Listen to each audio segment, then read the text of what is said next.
Hello বন্ধুরা, দেখছেন এই যে বাইকের টিউবটা খুলেছে, এই যে ব্রেকটা ফুটে আছে, এই যে ব্রেকটা টেনে বার করলাম, এই দেখেন এত বড় গর্ত হয়ে গেছে। প্রথমে এই টিউবটাকে আমি হাওয়া বেরিয়ে গেছে বলে আমি এই যে ঘষে নিলাম। আমার এই যে প্রথমে সিরিজ কাগজ ঘষতে হয়, সিরিজ কাগজ দিয়ে গোল করে একটু ঘষে নিলাম, পট্টিটা লাগাতে হবে। তারপরে এই সলিউশন আটা আছে, বাইকের আটা, এই আটাটা দিলাম টিউবের গায়ে ঘষার পরে। আটাটা দিয়ে আঙুল দিয়ে ঘুরিয়ে লাগিয়ে নিলাম। আটাটা যেহেতু আমার বেশি পড়ে গেছে এই কারণে লাগিয়ে নিলাম। লাগিয়ে নিয়ে একটু ফু দিয়ে শুকিয়ে নিতে হবে। আটাটা না শুকলে তাপ্তি লাগবে না।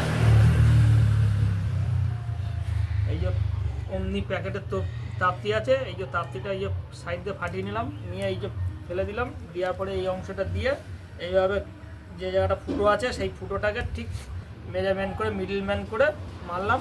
মারার পরে এই যে তাপ্তিটাকে একটু কাঁচি দিয়ে ঠুকে দিলাম। কোনো সাইড ফাঁকা থাকলে তাহলে হাওয়াটা লিক করবে না, নাহলে লিকটা সারা আপনাদের বেকার হবে। অবশ্যই কাঁচি না পেলেন কাঠ বা কোনো কিছু দিয়ে একটু ঠুকে নেবেন। এই যে এটাই হচ্ছে লিক সারটা।